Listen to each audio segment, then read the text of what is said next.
कहती रही कि गणेश जी के सामने जाके शराब पीते हैं और ये गंदा डांस करते हैं और बहुत बेहुदे तरीके से उनके सामने पेश आते हैं। पर गणपति ये बहुत जाज्वल्यमान देवता है, बहुत जाज्वल्यमान, और उनको ऐसी गलत सलत चीज़ें चलती नहीं। पता नहीं 3 साल उन्होंने कैसे टॉलरेट किया।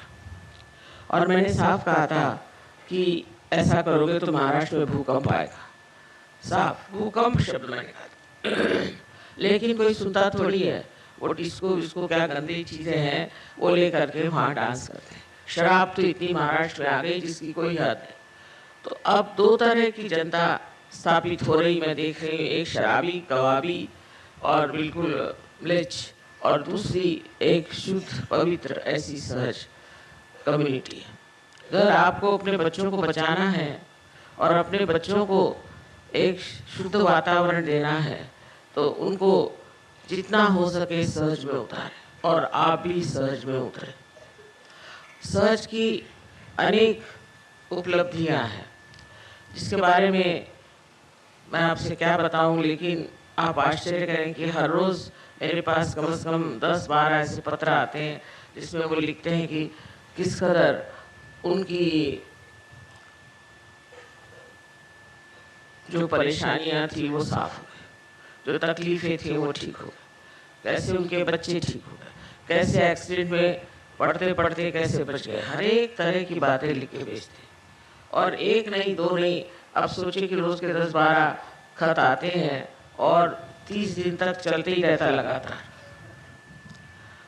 तो अब मैंने कहा कि ये तो कुछ बताने का कोई अब मतलब सिलसिला नहीं बन सकता, क्योंकि इतने सारे उसके बारे में कैसे बताएं।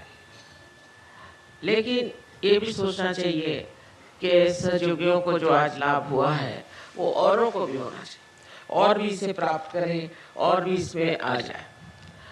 अब ये होता है कि हमारे यहाँ भी कुछ ऐसे लोग आए थे जो कि बहुत ही ज़्यादा जड़वादी है, और उन्होंने बहुत सारी खराबियां लाई। अब धीरे धीरे एक एक को करके हमने कहा अच्छा आप चले जाइए, ये कर लीजिए, कोई व्यवस्था ऐसी हो जाए जिससे सहज योग का जो कुछ भी ऐसे तो कोई ऑर्गेनाइजेशन नहीं है, पर जो भी कुछ हम लोगों ने ये एक समाज तैयार किया है उसको देख करके लोग कहें कि ये कौन आ गए, ये तो कोई देवदूत दिखाई देते हैं, ऐसी सबको उम्मीद है। लेकिन अभी अगर आप अपनी जो पुरानी आदतें हैं उनको नहीं छोड़ेंगे और इस तरह से बता